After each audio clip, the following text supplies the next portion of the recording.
Hi, and welcome to today's Ask Pastor Steve. And once again, I'm talking about my testimony. I ended up in a Christian college and studying for the ministry.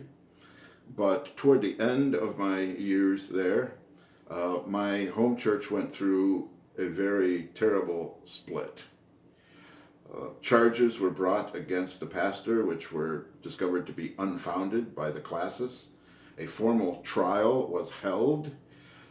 People who had been together for so many years, loved each other, because I grew up in a small town, so it was an area where everybody knew each other and so on, just like you can probably relate to here in Northwest Iowa. People went to school together, people were best friends from kindergarten, and they were all splitting apart. And it was a terrible thing. I remember one elderly woman coming up to my father and saying, "You go to hell, Jim Beerley." My father was one of the elders in the church at the time. Devastated my father. I saw all this going on, and frankly, I still get devastated at the way Christians treat one another.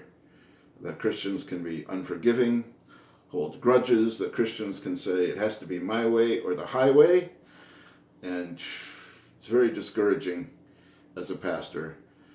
However, when I look at the New Testament, the churches there were riddled with problems too, so it's nothing new, but I'm just saying that if you're one of those people who is causing tension in a local church, knock it off.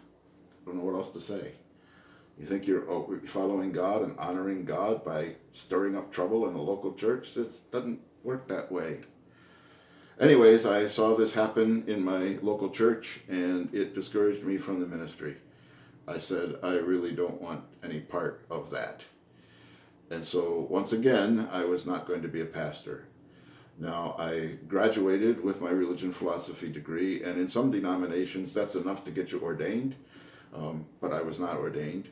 I did preach every summer in my home church all summer long because the pastor, for health reasons, took the entire summer off.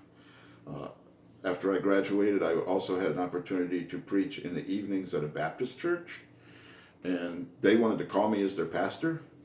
And I told them, that's great. I love you all. Glad you like my preaching. There's only one problem. I'm not a Baptist.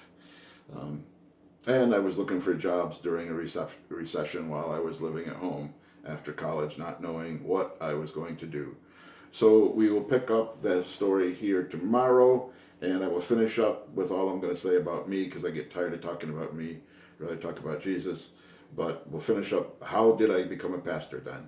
All right, so we'll do that tomorrow. Bye-bye.